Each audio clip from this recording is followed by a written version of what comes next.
You've been undefeated before. Last year, I think 7-0 going into the Xavier game. But along the same lines, what do you say to them in practice to keep them grounded and not looking at 5-0 and thinking, wow, this is the greatest thing ever? Same thing that we say every day. I know this isn't fun stuff for, media out there or people that want to listen, but it's the truth. Let's control what we can control, which is what we can do today. So my concern is today, what can we control? And we can control the way we come in and practice, the way we prepare for our game tomorrow night, and that's the only thing I'm thinking about. So if you guys have questions about stuff beyond Alabama State today, I'll save you some time. I'm not mad. I'll just save you some time because that's the only thing that matters to me. First look at Alabama State, what can you tell us about them? That they're better than their name, and that's something we talked about yesterday with the team after practice. Was, you may see the name Alabama State and think, oh, they're not very good.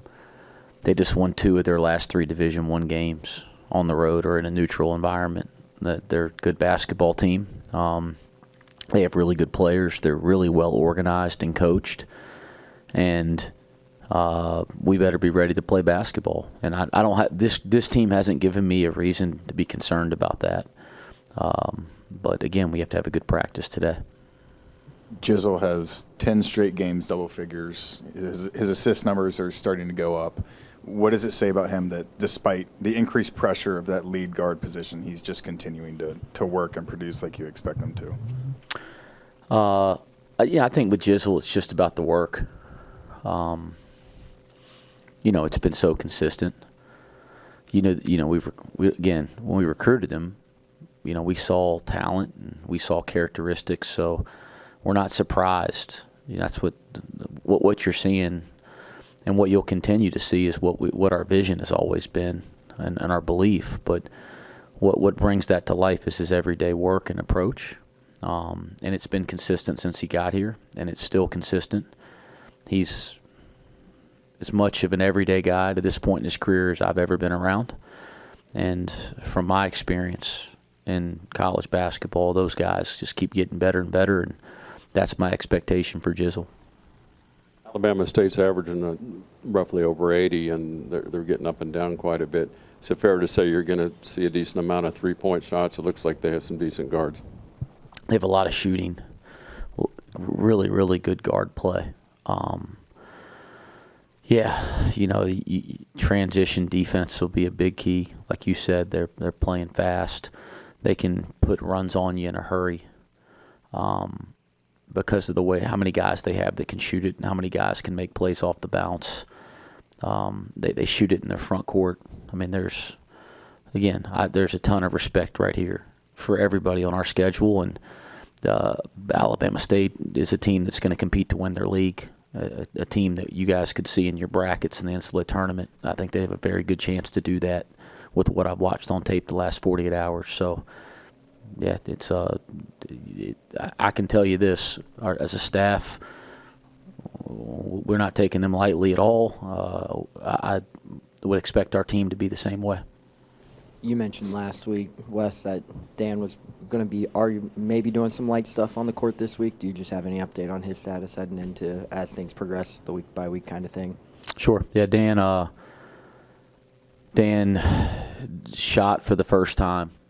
He's been doing shooting form and things of that nature, but he had his first shooting workout Sunday, followed it up with another one yesterday. And I got video from our trainer a couple hours ago with him running on we have like a zero grab. I don't know what all the technology. We got some treadmill. It's pretty neat actually. That got a treadmill that goes around your waist, and you guys Google it. I don't know, but he was running there. So, and he was on the floor this morning working out with our assistant coaches. So, he's progressing on the floor, which has been good. Feel like there was a mini depth test that you guys passed with Arrington getting in the foul trouble, not being able to be out there very much on Saturday, but you guys still weathered the storm and won by 20. Yeah, I think depth is got to be a strength of this team if we're going to be the kind of team we hope to be. There's been some very good examples of us utilizing that depth here in the first couple weeks of our season, whether that's with Dan and DayDay being out in games, sliding guys to different spots, and then obviously AP being in foul trouble. It felt like the entire game, right? I mean, he only played 7.5 or 8 minutes, and that wasn't because I played him with 2 because I trust guys. I believe as a coach, I've just always kind of believed in, if a guy's got 2 fouls, he's never going to learn how to play with 2 fouls if you don't give him an opportunity. So trust him and let him play.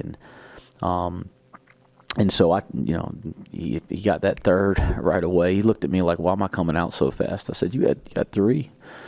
Then he got mad at himself, which is pretty funny. But he's a fun kid to coach. But yeah, so the ability to slide and play. We played like a true small ball lineup. You have 5 perimeter players on the court, but the defensive versatility of some of those guys gives you the ability to do that in some stretches, and that was a good stretch for us in the Georgia Tech game. DayDay's been back for 2 games, but the person that seemed that's benefited the most has been Connor Hickman. Just talk about how DayDay coming back has allowed Connor to kind of be in his natural spot. Yeah, DayDay being back, I disagree, guys. I think the person that benefits the most is Wes Miller. I mean, I just it's a lot more fun to coach with him. I like our team a lot better with DayDay, and that little dude right there, man, he embodies a lot of the things that I want us to be about every day. So having him on the court's a huge boost for all of us. I mean that. I'm being a little funny, but it's a boost. It's made everybody better. Makes me look like I'm a better coach, and all of our players are better for DayDay being out there. But I think Jizzel and Connor have taken such a load on early in the year with DayDay and Dan being out that getting just DayDay back is helped everybody, and certainly helped those guys in the backcourt. Whether it be in practice or in games, do you like what you're seeing when you have DayDay and Jizzel out there at the same time? We did in the preseason.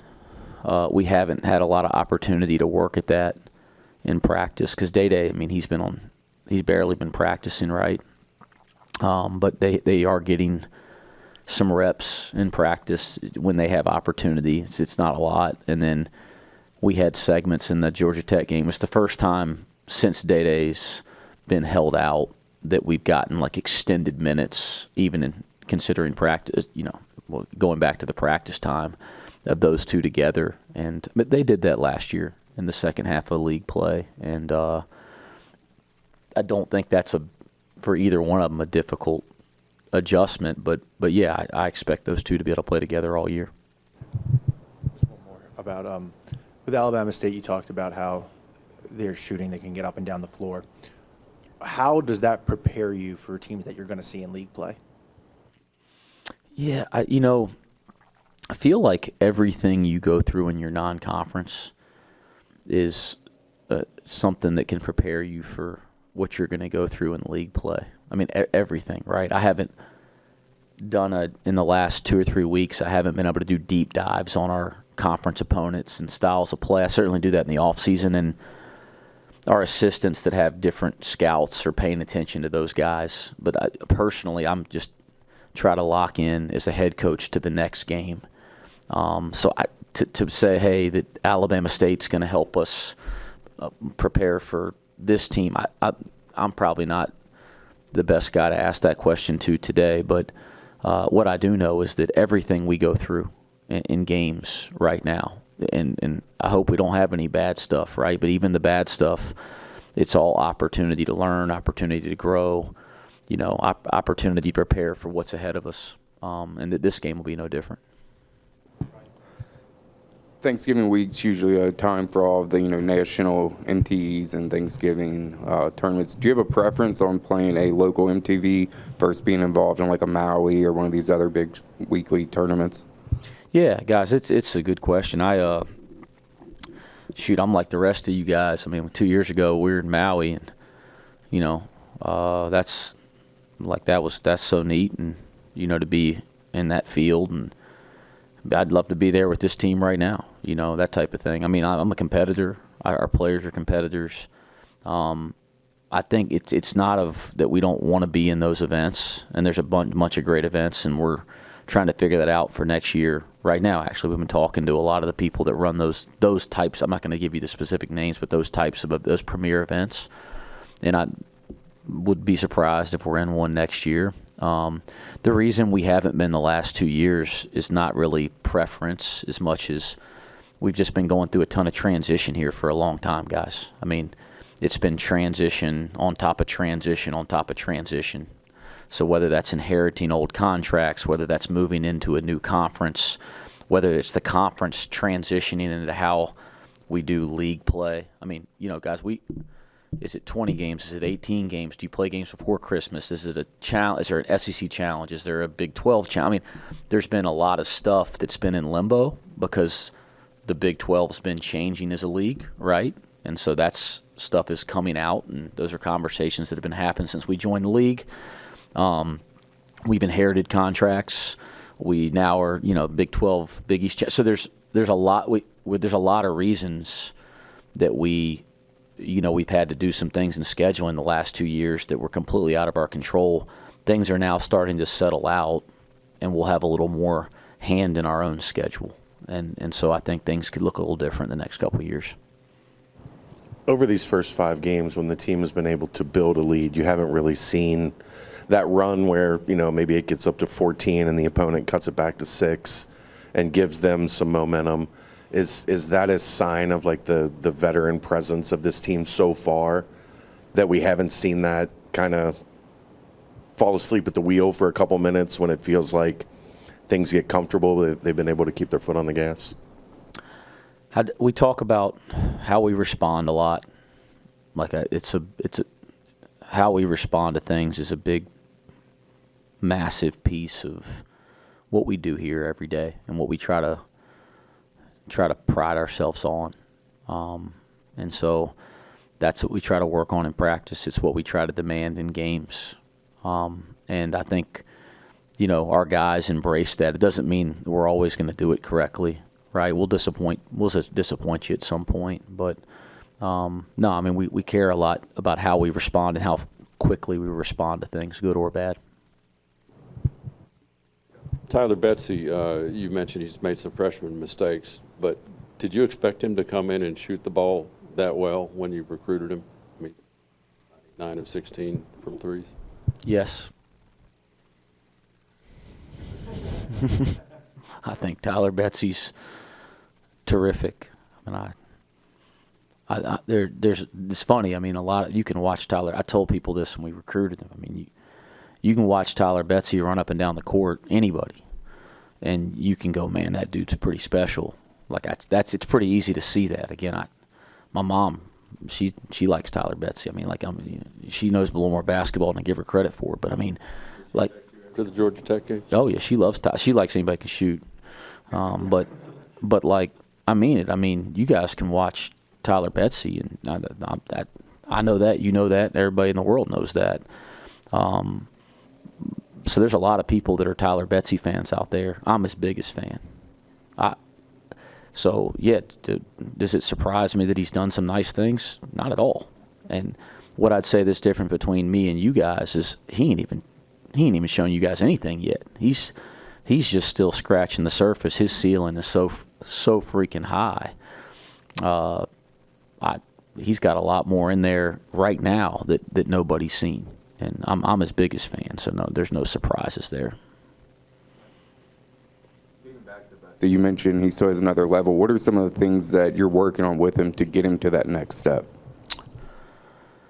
Yeah, I think the biggest thing with Tyler when he got here was trying to get him up to speed defensively, and that's going to be the case with any freshman player. And I'll tell you what, just go back and look at the tape. It's pretty damn remarkable how he's defended. That would be the one that I'm the most proud of. I mean, shoot, he could shoot it before I ever called him. I mean, he's always been able to shoot the ball.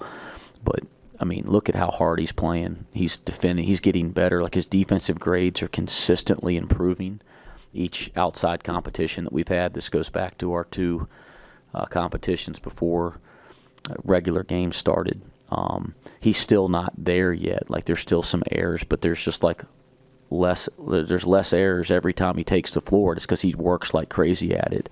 So, you know, his defensive principles, his impact defensively, that was attacked from day one. The motor that he plays with, which I'm proud of because he's playing with the big-time motor. His rebounding, which he's starting to make an impact. I mean, look at him on the boards. What, he had 5 in the Georgia Tech game or something like that? Am I right about that? I mean, look at the impact on the board. And then just making sure that he's aggressive and confident offensively because he's so talented there, and kind of learning how to assimilate amongst other older college players. But that's been the process with him. And again, it's like any process. It won't be completely linear. I mean, it's going to be up and down. But I think every time we take a step back after a big snapshot of time, you're going to see that Tyler Betsy's taking a big jump and another big jump. And a lot of that's because of how he approaches it every day. He's been very good to date. A lot of former UC players, a lot of family members of the coaching staff on the roster in Atlanta. What did that mean to you to be able to do that in front of them, and what were those kind of conversations like, just being able to have all those people in a road game?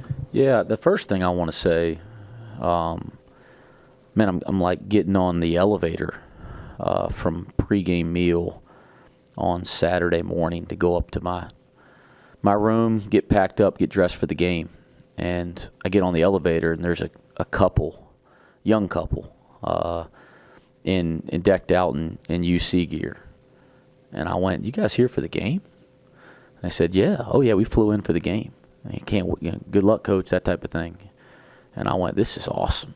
And then, like, we were at Northern Kentucky the other night, and I was so glad. 2 years ago, there wasn't quite that much, hardly any red in there 2 years ago now. And then we went over there a week and a half ago, and that place was red. And I mean, you could. It was patches of it everywhere, and I loved it. And I think I said something about it after the game. And then you walk into Georgia Tech's arena, and we had a great fan base. Like, people traveled to come watch us play on the road, and I think that's pretty dang cool. I think people that are looking at our program notice that. I think that's really cool. Our players, I think DayDay said it in the huddle. Fans want to know, do you matter? Heck yeah, you matter. So keep doing what you're doing because it's cool. I mean, DayDay said it before the opening tip. He said, "Dang, coach, I feel like we got more people in here than they do." And so that's really cool. And so I really, really genuinely appreciate the Bearcats that are showing up every night, trying to make this the premier program in college basketball, traveling, and the more and more we get of that, it's like makes us a better team. So keep doing it. And then you mentioned the former players. Like, I was looking for Nick Van Exel when I walked out. I couldn't spot him. I actually asked Coach Dollar. I said, "Where's Nick?" Because I heard Terry Nelson had told me he'd be there. And but yeah, man, we had parents of former players. Landers Nolly's mom was sitting behind the bench, which was cool. Nick Van Exel, I'll leave somebody out if I keep going, but we had a ton of people. And, again, we don't talk about family type stuff that much out loud. We just try to be about it. But to see some of that kind of stuff going on is something you're proud of as a coach, and we got to keep building on it. Coach, when you look at that fan support and how involved former players and alums are, how does that help with selling your vision for this program when you're out recruiting? It's extremely important. I mean, I can tell you that prospects are looking at that. They're looking. They're seeing who has an engaged fan base. They want to play in big-time environments. They want to play where it matters, and we have that here. Let's keep showing people that.